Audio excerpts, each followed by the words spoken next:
നമസ്കാരം. കോഴിക്കോട്ടെ എല്ലാ പത്ര ദൃശ്യ മാധ്യമ സുഹൃത്തുക്കൾക്കും സന്തോഷം. അവർക്ക് നന്ദി. ഇവിടെ വന്നതിൽ എല്ലാവരും ഭക്ഷണം കഴിച്ചിട്ടേ പോകാൻ പാടുള്ളൂ കേട്ടോ.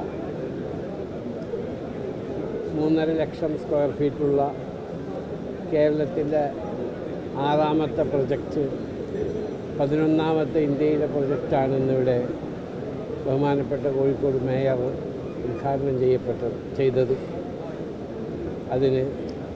ഇതിന് സാഹചര്യമൊരുക്കിയ എല്ലാവർക്കും, കോർപ്പറേഷനും ഗവൺമെൻറ്റിനും, വിശിഷ്യ എന്നിവിടെ വന്ന എല്ലാ ബഹുമാനപ്പെട്ട രാഷ്ട്രീയ, സാമൂഹിക, സാംസ്കാരിക മണ്ഡലത്തിലെ എല്ലാ സുഹൃത്തുക്കൾക്കും നേതാക്കൾക്കും ഞാൻ നന്ദി പറയുക. കോഴിക്കോടിനെ സംബന്ധിച്ചിടത്തോളം ഇതൊരു ചെറിയ പ്രൊജക്റ്റാണ്. ഞങ്ങളെ സംബന്ധിച്ചിടത്തോളം തീർച്ചയായിട്ടും ഇതിൻ്റെ ജനങ്ങളുടെ ഏറ്റെടുക്കലിനനുസരിച്ച് കൊച്ചിയും തിരുവനന്തപുരവും അതിൽ ഒരു വലിയ മാൾ തുടങ്ങണമെന്ന് ഞങ്ങൾക്ക് ആഗ്രഹമുണ്ട്.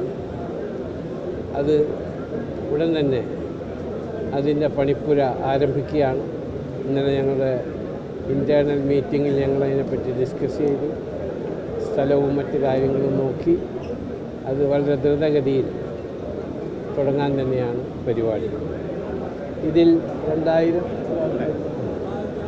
2000 ആളുകൾ ഇപ്പോൾ ജോലി ചെയ്യുന്നുണ്ട്. ഞങ്ങളുടെ ഹൈപ്പർ മാർക്കറ്റും മറ്റ് ഷോപ്പുകളും കൂടിയിട്ട് 2000 യുവതി യുവാക്കൾക്ക് ഇവിടെ ജോലിയുണ്ട്. അപ്പോൾ ജോലി കൊടുക്കുക എന്നതാണ് കച്ചവടത്തോടു കൂടി ഞങ്ങളും ചെയ്യുന്നത്. അപ്പോൾ അതിന് ഞങ്ങളുടെ റിക്രൂട്ട്മെൻറ്റ് പ്രോസസ്സിൽ ഞങ്ങൾ തിരഞ്ഞെടുക്കപ്പെട്ട കുട്ടികളൊക്കെ ഇവിടെ ജോലിയിൽ പ്രവേശിച്ചു കഴിഞ്ഞു. അവരെ ട്രെയിനിങ് ഞങ്ങൾ കൊടുത്തു. കൊച്ചിയിലും തിരുവനന്തപുരത്തും മറ്റ് സ്ഥലങ്ങളിലും ട്രെയിനിങ് കൊടുത്തിട്ടാണ് ഇവിടെ കൊണ്ടുവന്നത്. ഇനി ചോദ്യങ്ങളുണ്ടാവില്ല.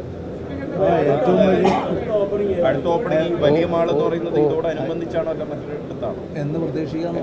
ഓരോരുത്തരും ചോദിക്കുകയാണെങ്കിൽ ഞാൻ ശരിക്കും മറുപടി പറയാം. കാരണം ഞാൻ രാഷ്ട്രീയ അല്ലാത്തവരും എനിക്കിത് അത്രയധികം എക്സ്പീരിയൻസ് ഇല്ല. അടുത്ത ഓപ്പണിംഗ് ഞങ്ങളുടെ കേരളത്തിലെ കോട്ടയത്തായിരിക്കും. പണി ഏതാണ്ട് പൂർത്തിയായി കഴിഞ്ഞു. കോട്ടയത്ത് 3 മാസത്തിനുള്ളിൽ കോട്ടയത്തെ ഞങ്ങളെ മാള്. അത് ഞങ്ങളുടെ ഫിസിബിലിറ്റി സ്റ്റഡി, വേയബിലിറ്റി സ്റ്റഡി അതനുസരിച്ച് ഞങ്ങൾ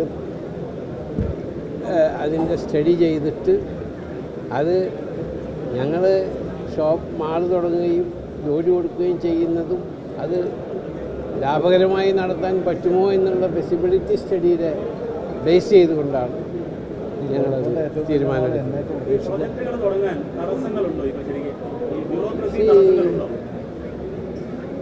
ഇന്ത്യ ഒരു ജനാധിപത്യ രാജ്യം. നമ്മൾ ജനാധിപത്യത്തിൽ വിശ്വസിക്കുന്നവരാണ്. നമ്മളൊരു ഭരണഘടനയിൽ വിശ്വസിക്കുന്നവരാണ്. നിയമങ്ങൾക്കനുസരിച്ച് മാത്രമേ ജനാധിപത്യ രാഷ്ട്രമായാലും ശരി, മറ്റു ഭരണം നടത്തുന്ന രാജ്യങ്ങളിലായാലും ശരി, നിയമവ്യവസ്ഥക്കനുസരിച്ച് മാത്രമേ വലിയൊരു പ്രൊജക്റ്റ് തുടങ്ങാൻ സാധിക്കുകയുള്ളൂ. ഇപ്പോൾ 800 കോടി രൂപയുടെ പ്രൊജക്റ്റ് തുടങ്ങുമ്പോൾ ഞങ്ങളത് ചിന്തിക്കുമല്ലോ. അതിന് ലീഗൽ ഫേമിനെ വെച്ച് എന്തെല്ലാം ബുദ്ധിമുട്ടുകൾ ഞങ്ങൾക്ക് പരിഹരിക്കപ്പെടേണ്ടതുണ്ട് എന്ന് ഞങ്ങളുടെ ലീഗൽ ഒപ്പീനിയൻ അനുസരിച്ചിട്ടായിരിക്കുമല്ലോ ഞങ്ങൾ നീങ്ങുക. അതിൽ ചില തടസ്സങ്ങളുണ്ടെങ്കിൽ തന്നെ അത് എങ്ങനെയാണ് ആ തടസ്സങ്ങളിൽ ഞങ്ങളെ ഹെൽപ്പ് ചെയ്യാൻ സാധിക്കുന്നത് നിയമത്തിൻ്റെ ഉള്ളിൽ നിന്നുകൊണ്ട് അത് ഞങ്ങൾ ചെയ്യുന്നുണ്ട്. പക്ഷേ കേരളം ഇന്ന് മറ്റെല്ലാ സംസ്ഥാനങ്ങളെക്കാൾ നമ്പർ 1 ആയിട്ടുണ്ട്. അതിന് നമ്മൾക്ക് എല്ലാവർക്കും അഭിമാനിക്കാം. ഇപ്പോൾ ഇൻവെസ്റ്റേഴ്സിൻ്റെ ഫോക്കസ് അപ്പോൾ കേരളത്തിലേക്ക് വരും. കാരണം ചാർട്ട് ചെയ്യുമ്പോൾ നമ്പർ 1 ആണല്ലോ ഇപ്പോൾ കേരളം. നിങ്ങൾക്കെല്ലാവരും പത്രത്തിൽ നിന്നും മനസ്സിലായിട്ടുണ്ടാവും കേരളം നമ്പർ 1 ആണ്. ഞാൻ രാഷ്ട്രീയമല്ല പറയുന്നത്. രാഷ്ട്രീയത്തിനെ പറ്റി ഒന്നും അറിയില്ല എനിക്ക്. ഞാൻ പേപ്പറിലെയും ഗവൺമെൻറ് ഓഫ് ഇന്ത്യയുടെ ബുള്ളറ്റിൻ അനുസരിച്ച് Kerala is one of the easy doing business number 1. അപ്പോൾ ആ നിലയ്ക്ക് ഇവിടെ ഒരുപാട് ഇൻവെസ്റ്റ്മെൻറ്റുകൾ വരണം, കുട്ടികൾക്ക് ജോലി വേണം.